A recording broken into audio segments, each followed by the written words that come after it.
ഒരിക്കലും പാപം ചെയ്തിട്ടില്ലെങ്കിലും എല്ലാ കാര്യങ്ങളിലും നമ്മെ പോലെ തന്നെ പരീക്ഷിക്കപ്പെട്ടവനാണവൻ.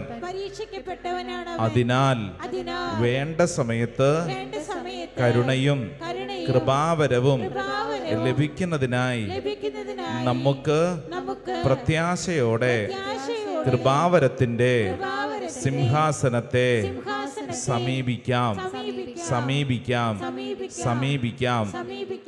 ആമേൻ. കൈകൾ കൂപ്പി അൾത്താരയിലേക്ക് നോക്കി പറഞ്ഞേ ആമേൻ, ആമേൻ. ഹെബ്രായ ലേഖനം 4-ാം അധ്യായം അതിൻ്റെ അവസാനത്തെ വചനം ഇങ്ങനെയാണ് പഠിപ്പിച്ചത്: അതിനാൽ വേണ്ട സമയത്ത് കരുണയും കൃപാവരവും ലഭിക്കുന്നതിനായി. ഈ വേണ്ട സമയം എന്ന് പറഞ്ഞാൽ അത് ഏത് സമയമാണ്? ഇപ്പോൾ പ്രാർത്ഥിച്ചുകൊണ്ടിരിക്കുന്ന ഈ സമയമാണ് ദൈവം ഇടപെടേണ്ട വേണ്ട സമയം എന്ന് പറഞ്ഞാൽ.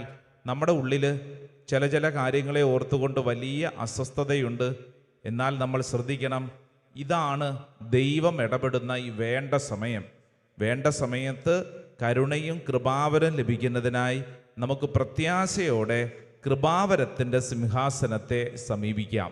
നമ്മളിതാ ഈ കൃപാവരത്തിൻ്റെ സിംഹാസനം പരിശുദ്ധ അൾത്താരയോട് ചേർന്ന് പ്രാർത്ഥിക്കുകയാണ്. നമ്മൾ വിശ്വസിക്കുകയാണ് ഈ ശുശ്രൂഷ സമയത്ത് ദൈവം നമ്മിൽ അത്ഭുതകരമായി പ്രവർത്തിക്കും. വിശ്വസിക്കുന്നവർ ഒച്ചത്തിൽ പറഞ്ഞേ ആമേൻ, ആമേൻ, ആമേൻ.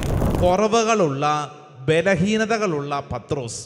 എൻ്റെ പ്രിയരെ, ഈ പത്രോസിനെ കുറിച്ച് വായിക്കുമ്പോൾ കത്തോലിക്ക തിരുസഭയുടെ ആദ്യത്തെ മാർപ്പാപ്പ എന്നതിനേക്കാൾ ഉപരി ഈ വിശുദ്ധ ഗ്രന്ഥത്തിൽ പത്രോസിനെ കുറിച്ച് എഴുതിയിരിക്കുന്ന കാര്യങ്ങൾ നമ്മൾ വായിക്കുമ്പോൾ അത്ഭുതപ്പെടും. ഇത് നമ്മൾ കണ്ട ഈ പറഞ്ഞ തള്ളിപ്പറഞ്ഞ, ഈ പറഞ്ഞ ഉറങ്ങിക്കടന്ന, ഈ വാളൂരി ഒരുത്തൻ്റെ ചെവി ഛേദിച്ച പത്രോസ് തന്നെയാണോ എന്ന് നമ്മൾ അത്ഭുതപ്പെടും. കാരണം അത്രമേൽ പവർഫുള്ളാണ് പത്രോസിൻ്റെ പിന്നീടുള്ള ജീവിതം. എവിടെ മുതൽ? പന്തക്കുസ്ത അനുഭവം മുതൽ പത്രോസിന്റെ ജീവിതം ആടിമൂടി മാറ്റിമറിക്കപ്പെട്ടു. 1-2 വചനഭാഗങ്ങൾ വായിച്ച് നമ്മൾ ധ്യാനിക്കുകയാണ്. നമ്മൾ വായിക്കുന്ന ആദ്യത്തെ വചനഭാഗം അപ്പസ്തോല പ്രവർത്തനം, ആക്ട്സ് ഓഫ് ദ അപ്പോസ്റ്റൽസ്, അതിൻ്റെ 2-ാം അധ്യായം 36-ാം തിരുവചനം നമുക്കൊന്ന് ശ്രദ്ധിക്കാം. അപ്പസ്തോല പ്രവർത്തനം 2-ാം അധ്യായം അതിൻ്റെ 36-ാം തിരുവചനം. അതിനാൽ നിങ്ങൾ കുരിശിൽ തറച്ച യേശുവിനെ ദൈവം കർത്താവും ക്രിസ്തുവുമാക്കി ഉയർത്തിയെന്ന് ഇസ്രായേൽ ജനം മുഴുവനും വ്യക്തമായി അറിയട്ടെ. കണ്ടോ, പത്രോസ് പറയുവാണ് യേശു ക്രിസ്തുവിനെ ധൈര്യപൂർവം ദൈവജനത്തിന്റെ മുമ്പിൽ പ്രസംഗിക്കുകയാണ്. പത്രോസ് എന്താ പറയണേ? അതിനാൽ നിങ്ങൾ കുരിശിൽ തറച്ച യേശുവിനെ ദൈവവും കർത്താവും ക്രിസ്തുവുമാക്കി ഉയർത്തിയെന്ന് ഇസ്രായേൽ ജനം മുഴുവനും വ്യക്തമായി അറിയട്ടെ. ഈ യേശുവിനെയാണ് പത്രോസ് ഒരു പെണ്ണിന്റെ മുമ്പിൽ 3 പ്രാവശ്യം അറിയില്ല എന്ന് തള്ളിപ്പറഞ്ഞ പത്രോസ് ഇപ്പോഴിതാ പ്രത്യേകത എന്താ? ജനത്തിന്റെ മുമ്പിൽ ഭയം മാറി ധൈര്യം ലഭിച്ച് ദൈവജനത്തിന്റെ മുമ്പിൽ ധൈര്യത്തോടുകൂടെ പ്രസംഗിക്കുന്നത്. Hallelujah, hallelujah. പത്രോസിന്റെ ഉള്ളിലുണ്ടായിരുന്ന ഭയം മാറി, മറിച്ച് അവന്റെ മേൽ അതിശക്തമായ ധൈര്യത്തിന്റെ ആത്മാവ്, സ്ട്രോങ് ആയിട്ടുള്ള വലിയൊരു കൃപ ഇത് പത്രോസ് സ്വീകരിച്ചിരിക്കുകയാണ്. ഇത് നമുക്കും വേണം. ഇവിടെ ഇരിക്കുന്ന നമ്മളൊക്കെ ഇന്ന് ഉണങ്ങി വരണ്ടിരിക്കുന്ന ഏതെങ്കിലും വിഷയത്തിൽ ഭാരപ്പെട്ട് ഭയപ്പെട്ടിരിക്കുന്ന അവരവസ്ഥയ്ക്ക് മുമ്പിൽ പത്രോസ് ശ്ലീഹ പറയുന്നു, എന്നെ പോലെ നിനക്കും ദൈവജനത്തിന്റെ മുമ്പിൽ വചനം പറയാൻ ആഗ്രഹമുണ്ടെങ്കിൽ നീയും സ്വീകരിക്കേണ്ട കാര്യം പരിശുദ്ധാത്മാവിനെ. വലതും ഇടതും ഇരിക്കുന്നവർ കൈ കൊടുത്തുകൊണ്ട് പറഞ്ഞ പരിശുദ്ധാത്മാവിനെ സ്വീകരിക്കുക, പരിശുദ്ധാത്മാവിനെ സ്വീകരിക്കുക. Hallelujah, hallelujah. അപ്പസ്തോല പ്രവർത്തനം 2-ാം അധ്യായം അതിന്റെ 14-ാം തിരുവചനം വായിച്ച്. 14-ാം തിരുവചനം, ചാപ്റ്റർ 2 വേഴ്സ് 14. എന്നാൽ പത്രോസ് മറ്റു 11 പേരോടുമൊപ്പം എഴുന്നേറ്റ് നിന്ന് ഉച്ചസ്വരത്തിൽ അവരോട് പറഞ്ഞു, യഹൂദ ജനങ്ങളെ, ജെറുസലേമിൽ വസിക്കുന്നവരെ, ഇത് മനസ്സിലാക്കുവിൻ. എന്റെ വാക്കുകൾ ശ്രദ്ധിക്കുവിൻ. ആരോടാ പറയണേ? അവിടെ കൂടി നിൽക്കുന്ന വലിയ വലിയ പ്രമാണികളോട്, അധികാരികളോട്, ജെറുസലേം നിവാസികളെ, യൂദാ നിവാസികളെ, നിങ്ങൾ എൻ്റെ വാക്ക് കേൾക്കുവിൻ, ഞാൻ പറയുന്നത് നിങ്ങൾ കേൾക്കണമെന്ന്. ഈ പത്രോസ്, ഏത് പത്രോസ്? ഒളിച്ചു നടന്നിരുന്ന, അകലെയായിട്ട് സഞ്ചരിച്ചിരുന്ന, യേശുവിനെ തള്ളിപ്പറഞ്ഞ പത്രോസ് ഇതാ ജനത്തിൻ്റെ മുമ്പിൽ ഇങ്ങനെ നിന്ന് പ്രസംഗിക്കുവാണ്. അവൻ്റെ ഉള്ളിലുള്ള ഭയം മാറി അവൻ്റെ ഉള്ളിലേക്ക് ഇതാ ധൈര്യത്തിൻ്റെ ആത്മാവിനെ കിട്ടി. ഇത് കേട്ടുകൊണ്ടിരിക്കുന്ന ഓരോ വ്യക്തിയുടെ ഉള്ളിൽ നമുക്ക് ഈ കാലഘട്ടത്തിലും വേണ്ടത് ഈ ധൈര്യത്തിൻ്റെ ആത്മാവിനെയാണ്. ധൈര്യത്തിൻ്റെ ആത്മാവ്. എന്തിൻ്റെ ആത്മാവ്? ധൈര്യത്തിൻ്റെ ആത്മാവ്. പറഞ്ഞേ, ധൈര്യത്തിൻ്റെ ആത്മാവ്. Hallelujah, hallelujah, hallelujah. വിശുദ്ധ ഗ്രന്ഥം നമുക്ക് ഈ നാളുകൾ സമ്മാനിക്കുന്ന ഏറ്റവും വലിയൊരു ഗിഫ്റ്റാണ് ധൈര്യത്തിൻ്റെ ആത്മാവ്. ചോദിച്ച് മേടിക്കണം ഈ ധൈര്യത്തിൻ്റെ ആത്മാവ്. ഒരു പ്രശ്നം വന്നു കഴിഞ്ഞാൽ ഇട്ടിട്ട് പോകുന്നതല്ല. ഒരു ഏതെങ്കിലും തരത്തിൽ ഒരാൾ എന്തെങ്കിലും പറഞ്ഞു കഴിഞ്ഞാൽ ഇട്ടിട്ട് പോകുന്നതല്ല. ആരുടെ മുമ്പിൽ ചൂളിപ്പോകുന്നതല്ല. മറിച്ച് ധൈര്യത്തിൻ്റെ ആത്മാവ്. വലതുകര ഉയർത്തി പറഞ്ഞ് ധൈര്യത്തിൻ്റെ ആത്മാവ്, ധൈര്യത്തിൻ്റെ ആത്മാവ്, ധൈര്യത്തിൻ്റെ ആത്മാവ്. Hallelujah, hallelujah. ദേ മറ്റൊരു വചനഭാഗം ഒന്ന് വായിച്ചേ. 2-ാം അധ്യായം 41-ാം തിരുവചനം. 2-ാം അധ്യായം 41-ാം തിരുവചനം. പത്രോസിനെ കുറിച്ചുള്ള മറ്റൊരു വചനഭാഗമാണ്. ശ്രദ്ധിച്ചോളൂ.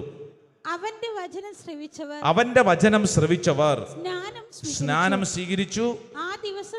ആ ദിവസം തന്നെ 3000-ഓളം ആളുകൾ അവരോട് ചേർന്നു. കണ്ടോ, പത്രോസിന്റെ ഒറ്റ പ്രസംഗത്തിൽ എത്ര പേരാണ് യേശുക്രിസ്തുവിന് രക്ഷകനും നാഥനുമായി തിരിച്ചറിഞ്ഞത്? 3000-ഓളം പേര്. ഒറ്റ പ്രസംഗം എന്ന് പറഞ്ഞാൽ, അപ്പോൾ ആ പ്രസംഗത്തിന്റെ അഭിഷേക ശൈലി ഒന്ന് ശ്രദ്ധിച്ച് നോക്കിക്കേ. പത്രോസ്ലീഹായുടെ സംസാരത്തിൽ അഭിഷേകത്തിന്റെ ആ ശക്തി. പത്രോസ്ലീഹ വചനം പറഞ്ഞുകൊണ്ടിരിക്കുമ്പോൾ കേൾക്കുന്ന വ്യക്തികളുടെ ഉള്ളിൽ അത്ഭുതകരമായ മാറ്റങ്ങൾ ഉളവാക്കുന്ന ശൈലി. സ്പിരിച്വലി വീക്കായിരുന്ന, ഒരു രാത്രി പോലും മര്യാദയ്ക്ക് യേശുവിൻ്റെ കൂട്ടത്തിൽ ഉണർന്നിരുന്ന് പ്രാർത്ഥിക്കാൻ പറ്റാതെ ഉറങ്ങിപ്പോയ പത്രോസിന്റെ ഇപ്പോഴത്തെ പ്രസംഗ ശൈലി കണ്ടോ? പ്രസംഗിക്കുമ്പോൾ 3000-ലധികം പേര് ഒറ്റ പ്രസംഗം കൊണ്ട് ഇതാ മാനസാന്തരത്തിലേക്ക് എന്ന് പറഞ്ഞു കഴിഞ്ഞാൽ അവന്റെ സംസാര ശൈലി മാറി. ആമേൻ, ആമേൻ, ആമേൻ. ഇവിടെ ഇരിക്കുന്ന ഓരോരുത്തർക്കും നമുക്ക് വേണ്ടതും ഇതേ കൃപയാണ്. പരിശുദ്ധാത്മാവിനെ സ്വീകരിച്ചുകൊണ്ട് നമ്മുടെ സംസാര ശൈലിയെ നമുക്ക് മാറ്റിയെടുക്കണം. ആമേൻ. മാറ്റണ്ടേ? മാറ്റണം. അടുത്തിരിക്കുന്ന ആളോട് പറഞ്ഞ്, പരിശുദ്ധാത്മാവ് നിന്റെ സംസാര ശൈലിയെ മാറ്റും. പറഞ്ഞു കൊടുത്തേ, പരിശുദ്ധാത്മാവ് നിന്റെ സംസാര ശൈലിയെ മാറ്റും. Praise the Lord. Hallelujah, hallelujah, hallelujah. നമുക്കും വേണം ഏത്?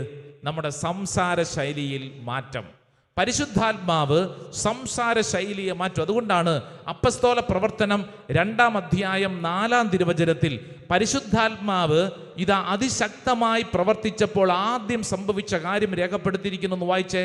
അവരെല്ലാവരും പരിശുദ്ധാത്മാവിനാൽ നിറഞ്ഞു. അടുത്ത വചനം, ആത്മാവ് കൊടുത്ത ഭാഷണവരമനുസരിച്ച് അവർ വിവിധ ഭാഷകളിൽ സംസാരിക്കാൻ തുടങ്ങി. എന്ന് പറഞ്ഞു കഴിഞ്ഞാൽ, പരിശുദ്ധാത്മാവ് ഒരു വ്യക്തിയിൽ പ്രവർത്തിക്കുമ്പോൾ ആ വ്യക്തിയുടെ ശരീരത്തിലെ നാവിന്റെ നിയന്ത്രണം പരിശുദ്ധാത്മാവ് അങ്ങ് ഏറ്റെടുക്കും. നാവിന്റെ നിയന്ത്രണം പരിശുദ്ധാത്മാവ് ഏറ്റെടുക്കും. Praise the Lord. ഹല്ലേലൂയ. ഒരാളിൽ പരിശുദ്ധാത്മാവ് ഉണ്ടോ ഇല്ലയോ എന്നറിയാനുള്ള എളുപ്പ വഴിയാണ് എന്ത്? അയാളുടെ സംസാരം ശ്രദ്ധിച്ചാൽ മനസ്സിലാവും. എങ്ങനെ അറിയാം ഒരാളിൽ പരിശുദ്ധാത്മാവ് ഉണ്ടോ ഇല്ലയോ എന്നുള്ളത്? അയാളുടെ സംസാരം ശ്രദ്ധിച്ചു കഴിഞ്ഞാൽ മനസ്സിലാവും. Praise the Lord. Hallelujah, hallelujah. കാരണം വചനം പറയുന്നു, പരിശുദ്ധാത്മാവ് നിറയുന്ന ഒരു വ്യക്തിയുടെ നാവിന്റെ നിയന്ത്രണം ആത്മീയ തലങ്ങളിലേക്ക് പ്രവഹിക്കാൻ തുടങ്ങും.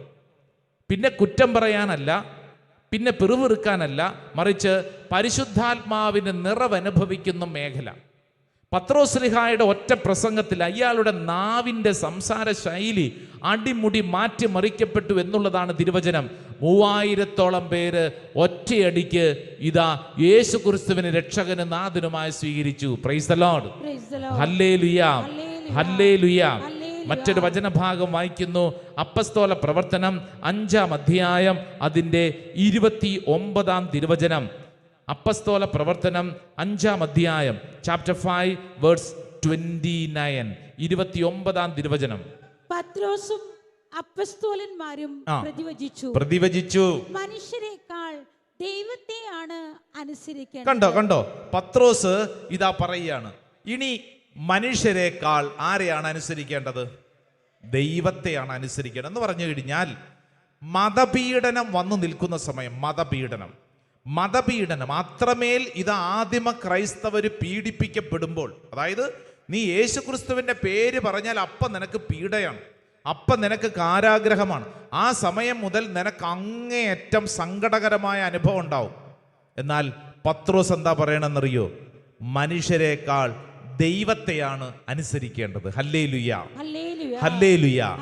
എന്ന് പറഞ്ഞാൽ എത്ര വലിയ മതപീഡനം, എത്ര വലിയ സമ്മർദ്ദം ഉണ്ടെങ്കിലും അതിൻ്റെ നടുവിൽ ആ സഹനത്തെ നേരിടാനുള്ള ചങ്കുറപ്പ് മനുഷ്യരെക്കാൾ ദൈവത്തെയാണ് അനുസരിക്കേണ്ടത്. വലതും ഇടതും ഇരിക്കുന്നവർക്ക് പറഞ്ഞു കൊടുത്തേ, മനുഷ്യരെക്കാൾ ദൈവത്തെയാണ് അനുസരിക്കേണ്ടത്. Hallelujah, hallelujah, hallelujah. ഇപ്പൊ നമ്മൾ പത്രോസ് ശ്ലീഹായിൽ സംഭവിച്ച ചില മാറ്റങ്ങൾ തിരിച്ചറിഞ്ഞുകൊണ്ടിരിക്കുകയാണ്. അയാളുടെ ഉള്ളിൽ ധൈര്യത്തിന്റെ ആത്മാവ് പ്രവർത്തിച്ചു. ഉറങ്ങി ഒരു രാത്രി പോലും മര്യാദയ്ക്ക് യേശുവിൻ്റെ കൂടെ ഇരുന്നിട്ടില്ലാത്ത പത്രോസ് ഇതാ ഒറ്റ പ്രസംഗം കൊണ്ട് 3000-ലധികം പേരെ ചേർത്ത് പിടിച്ചു. ഇതാ പത്രോസ് കൂടെയുള്ള ആദിമ ക്രൈസ്തവർക്ക് ധൈര്യം പകർന്നുകൊണ്ട് പറയുവാണ്, മക്കളെ, നമ്മൾ അനുസരിക്കേണ്ടത് ദൈവത്തെയാണ്. ഇങ്ങനെ പ്രസംഗിക്കുന്ന, ഇങ്ങനെ പെരുമാറുന്ന പത്രോസിന്റെ ശുശ്രൂഷയിൽ ഒരു വലിയ കാര്യം സംഭവിക്കുന്നു. എന്തെന്നറിയോ? അത്ഭുതകരമായിട്ടുള്ള സൗഖ്യം, ഹീലിംഗ്സ് ആൻഡ് ഡെലിവറൻസ്, സൗഖ്യം സംഭവിക്കുന്നു. ഒന്ന് വായിച്ചാലോ?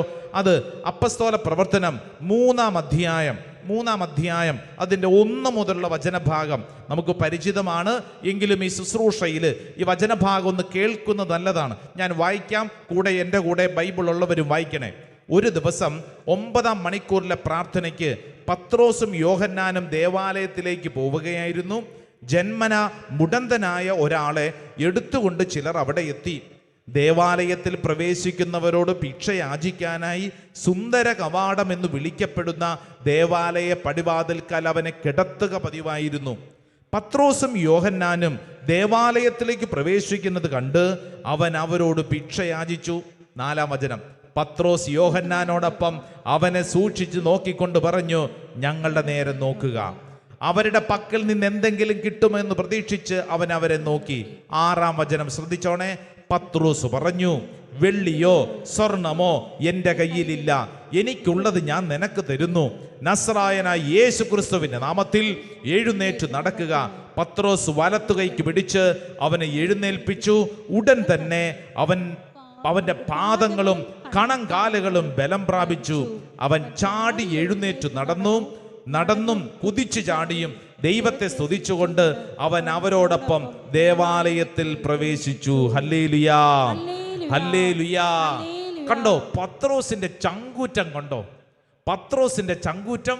ഇത് കേട്ടുകൊണ്ടിരിക്കുന്ന ഓരോരുത്തരും ശ്രദ്ധിക്കേണ്ട കാര്യം, ഈ തരത്തിൽ പരിശുദ്ധാത്മാവിന്റെ ഒരു കൃപ അനുഭവിക്കുന്ന വ്യക്തിക്ക് കിട്ടുന്ന അഭിഷേക അധികാരമാണ് ശുശ്രൂഷ മേഖലയിൽ അത്ഭുതകരമായ രോഗശാന്തിക്കും അത്ഭുതകരമായ ഡെലിവറൻസിനുമുള്ള ഒരു ഗിഫ്റ്റ്.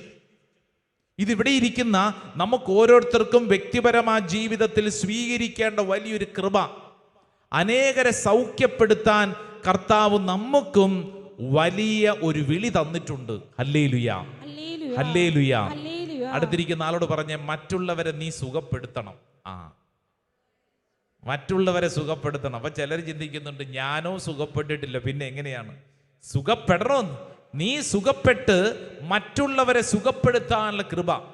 പത്രോസ്ലീഹ സ്വയം വിശുദ്ധീകരിക്കപ്പെട്ടപ്പോൾ, പരിശുദ്ധാത്മാവിനെ അനുഭവിച്ചു കഴിഞ്ഞപ്പോൾ ആ വ്യക്തി പിന്നീട് ആയി മാറുന്നത് മറ്റുള്ളവരെ സുഖപ്പെടുത്താൻ. ഞാൻ ആദ്യം സൂചിപ്പിച്ചല്ലോ, ഈ ശുശ്രൂഷയിൽ പങ്കെടുക്കുന്നവരെ ശ്രദ്ധിക്കണം. നിങ്ങൾക്കാണൊരു വിളി കിട്ടിയിരിക്കുന്നത്. നിങ്ങളിലൂടെയാണ് നിങ്ങളുടെ കുടുംബത്തിൽ ദൈവം ഇടപെടാൻ പോകുന്നത്. നിങ്ങളിലൂടെയാണ് കർത്താവ് ഇടപെടാൻ പോകുന്നത്.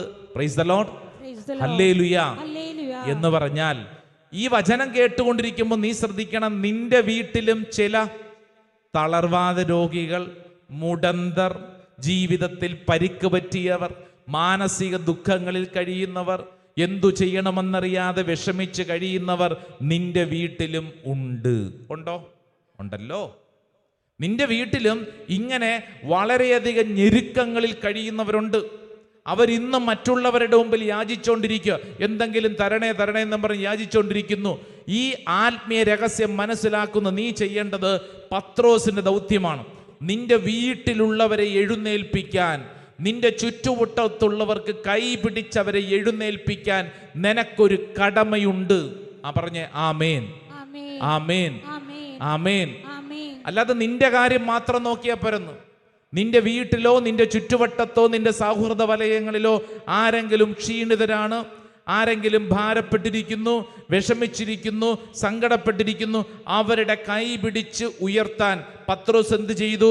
പത്രോസ് ചെയ്ത പ്രവൃത്തി, അവന്റെ കൈക്ക് പിടിച്ച്, അവന്റെ കൈക്ക് 7-ാം വചനം, പത്രോസ് വലത്ത് കൈക്ക് പിടിച്ച് അവനെ എഴുന്നേൽപ്പിക്കണം. ഇത് നമ്മുടെ ഒരു കടമയാണ്, ഈ കാലഘട്ടത്തിൽ നമ്മൾ ചെയ്യേണ്ട കാര്യം. Hallelujah, hallelujah. ഈ ശുശ്രൂഷയിൽ പങ്കെടുക്കുന്നവർ ശ്രദ്ധിക്കണം. എന്ത് ശ്രദ്ധിക്കണം? നിങ്ങളുടെ വീട്ടിൽ സമാനമായ അനുഭവങ്ങളിലൂടെ ചിലർ കടന്നു പോകുന്നുണ്ട്. ഒരുപക്ഷെ നമ്മൾ പറയുന്നത് പലത് അവർക്ക് മനസ്സിലാവണമെന്നില്ല. ദൈവത്തെക്കുറിച്ചും ദൈവകാര്യങ്ങളെക്കുറിച്ചും പറയുമ്പോൾ അവർ തർക്കിക്കാം, അവരെ അസ്വസ്ഥപ്പെടാം. പക്ഷേ വിട്ടുകളയരുത്. അവരെ നേടാനുള്ള വലിയൊരു കരുത്ത് ദൈവത്തിൻ്റെ ആത്മാവ് നമുക്ക് സമ്മാനിക്കുകയാണ്.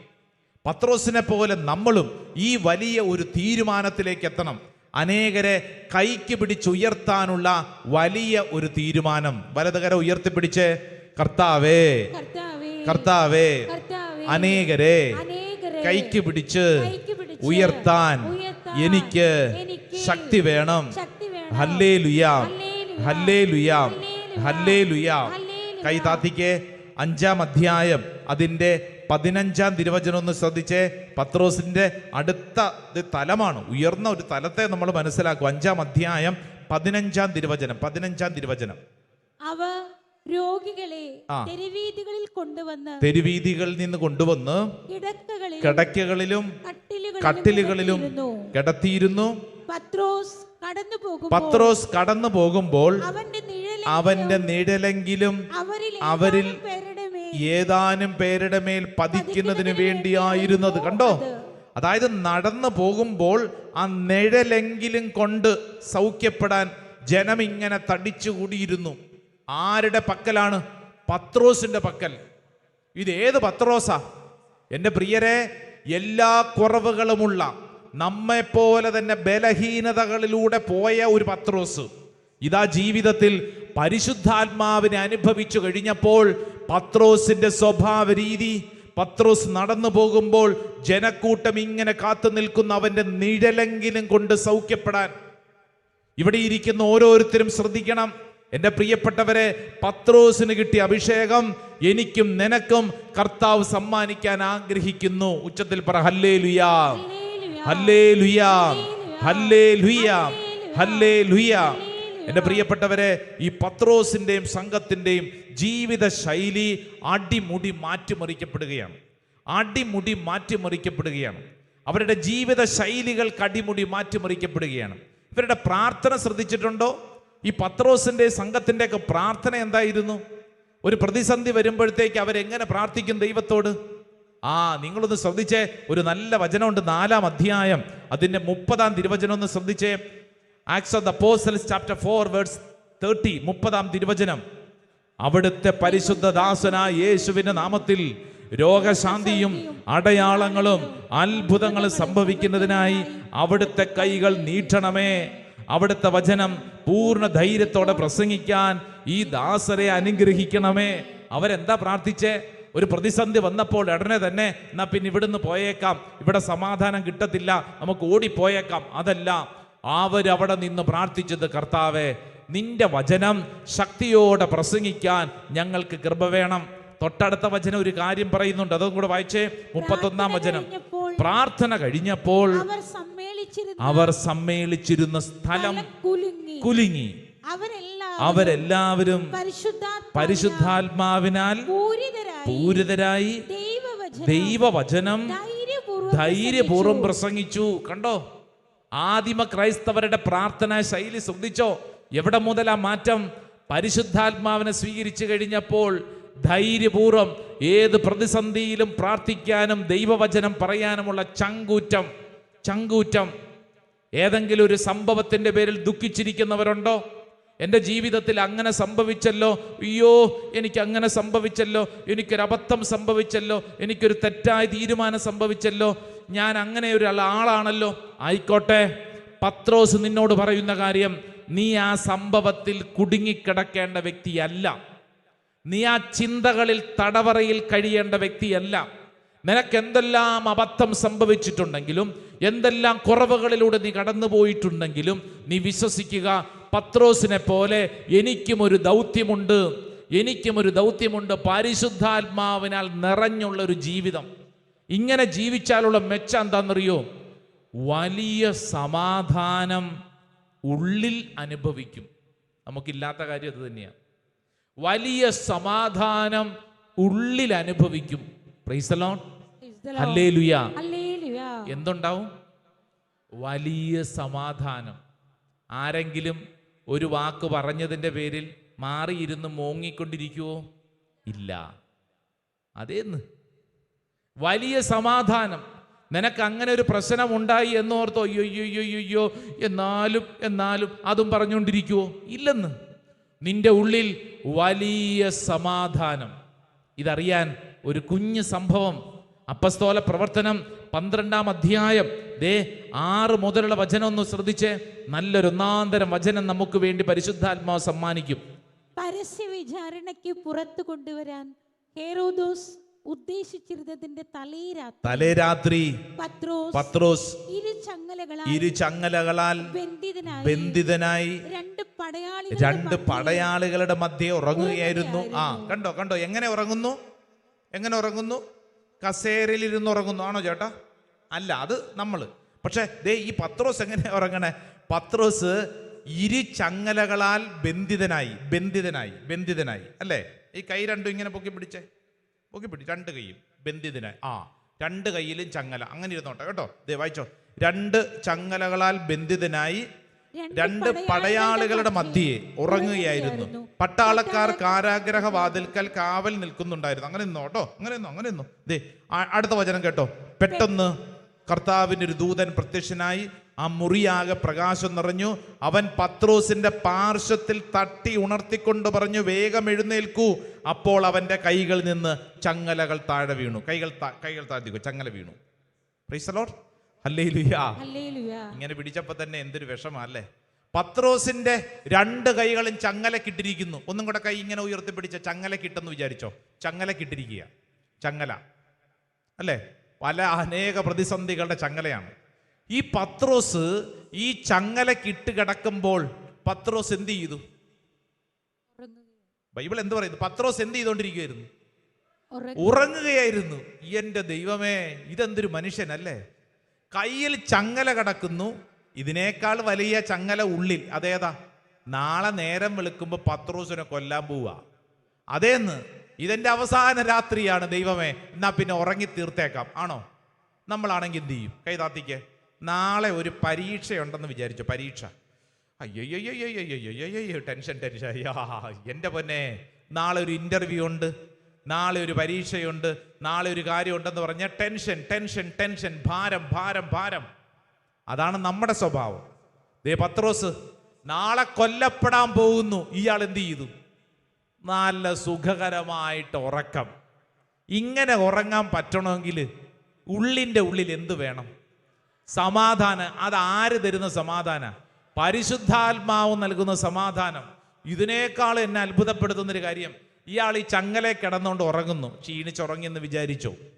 പക്ഷേ ഉണ്ടല്ലോ, ദേ മാലാഖ തൊട്ട് മുമ്പിൽ പെട്ടെന്ന് കർത്താവിൻ്റെ ഒരു ദൂതൻ പ്രത്യക്ഷനായി. എന്നിട്ടെന്താ, ആ മുറിയാകെ പ്രകാശം നിറഞ്ഞു. ഇതൊന്നും ആരറിഞ്ഞിട്ടില്ല? പത്രോസ് അറിഞ്ഞിട്ടില്ല. മുറിയിൽ മാലാഖ വന്നതും പ്രകാശം നിറഞ്ഞതും ഇതൊന്നും പത്രോസ് അറിഞ്ഞില്ല. പത്രോസ് നല്ല കൂർക്കം വലിച്ച് കിടന്നുറക്കാണ്. ചില ആളുകൾക്ക് ഇവിടെ പത്രോസിന്റെ ഗിഫ്റ്റ് കിട്ടിയവരുണ്ട്. ഇവിടെ വചനപ്രസംഗം നടക്കുന്ന ഒന്നും അറിയുന്നില്ല, വന്നപ്പോൾ തൊട്ട് ആയിക്കോട്ടെ, അത് പത്രോസിന്റെ ഗിഫ്റ്റ് കിട്ടിയവരാ. ഇങ്ങോട്ട് നോക്കിയേ, സാധാരണപ്പെട്ട നമ്മുടെ കാര്യമാണ്. പത്രോസ് ഉണ്ടല്ലോ, പത്രോസ് ചങ്ങലക്കിട്ട് ഇങ്ങനെ കിടക്കുക. മുമ്പിൽ മാലാഖ വന്ന് നിന്നു, പ്രകാശം നിറഞ്ഞു. പത്രോസ് ഒന്നും അറിഞ്ഞില്ല. ഉടനെ തന്നെ ഈ മാലാഖ എന്ത് ചെയ്തു?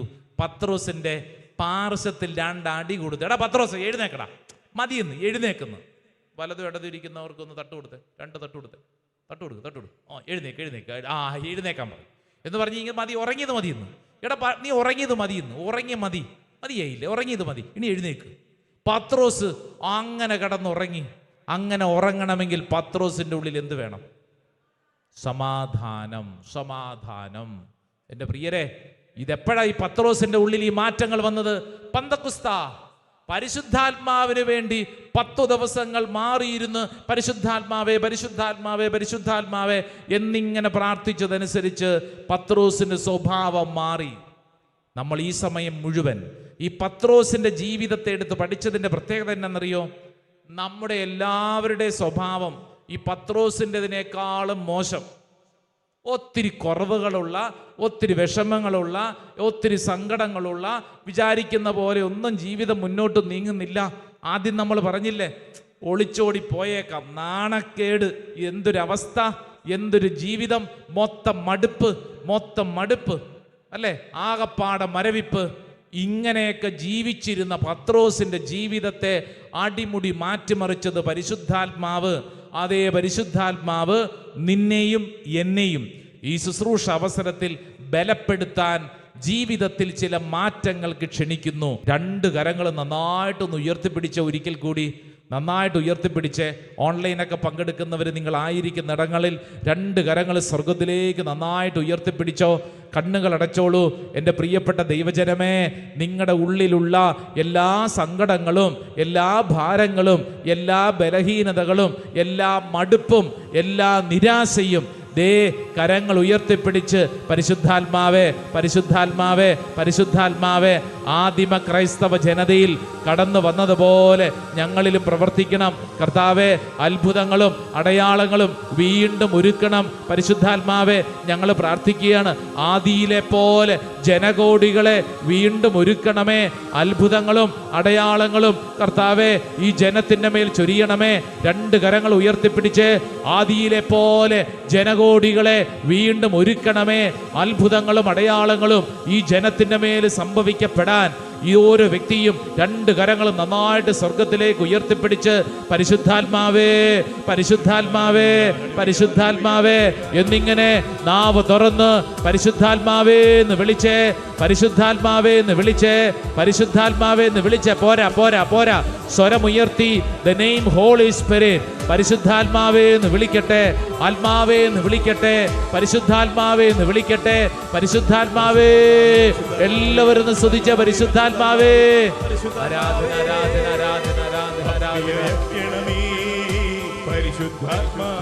ആമേൻ. പരിശുദ്ധാത്മാവേ പഠിക്കേ. പരിശുദ്ധാത്മാവേ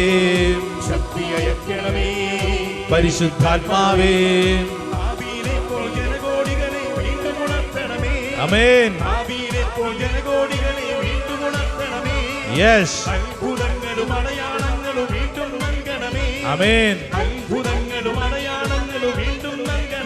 ആമേൻ. അത്ഭുതമൊഴുകും.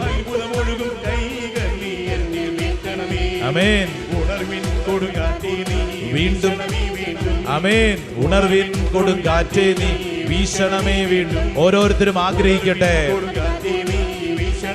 ഉണർവിന്റെ കൊടുങ്കാറ്റേ. 2 കരങ്ങൾ ഉയർത്തിപ്പിടിച്ച് പരിശുദ്ധാത്മാവേ സ്തുതിക്കട്ടെ. ദൈവത്തിന്റെ ആത്മാവ് ഈ ശുശ്രൂഷ സമയത്ത് ഓരോ വ്യക്തിയിലും അത്ഭുതകരമായിട്ട് പ്രവർത്തിക്കട്ടെ. കർത്താവ്, ഞങ്ങളുടെ ശിരസ് മുതൽ ഉള്ളംകാലം വരെ ഒരു പുത്തൻ അഭിഷേകം പ്രവർത്തിക്കട്ടെ. ഞങ്ങളുടെ ഓർമ്മകളെ വിശുദ്ധീകരിക്കട്ടെ, ഞങ്ങളുടെ അനുഭവങ്ങളെ വിശുദ്ധീകരിക്കട്ടെ. പരിശുദ്ധാത്മാവെ, അത്ഭുതകരമായൊരു ശക്തി വെളിപ്പെടട്ടെ. എല്ലാ നിരാശയും ദുഃഖ ചിന്തകളും ഒറ്റപ്പെട്ട അനുഭവങ്ങളും കർത്താവ് എടുത്ത് മാറ്റണമേ. മടുപ്പ് മാറണമേ, മടുപ്പ് മാറണമേ. ദൈവശക്തി വെളിപ്പെടണമേ. അഭിഷേകത്തിന്റെ ജ്വലനം ഞങ്ങളുടെ സ്വഭാവത്തിലേക്ക് വെളിപ്പെടട്ടെ. ഞങ്ങളുടെ ബലഹീനതകൾ ഞങ്ങൾക്ക് അഭിഷേകമായിട്ട് മാറട്ടെ. ആരാധന, ആരാധന, ആരാധന, ആരാധന, ആരാധന, ആരാധന, ആരാധന, ആരാധന. പിതാവിന്റെയും പുത്രന്റെയും പരിശുദ്ധാത്മാവിന്റെയും നാമത്തിൽ ആമേൻ, ആമേൻ, ആമേൻ. നെറ്റിയിൽ ഒരു കുരിശടയാളം വരച്ച് സ്വയം വിശ്വസിക്കുക, ഏറ്റെടുക്കുക. ആമേൻ. ആമേൻ.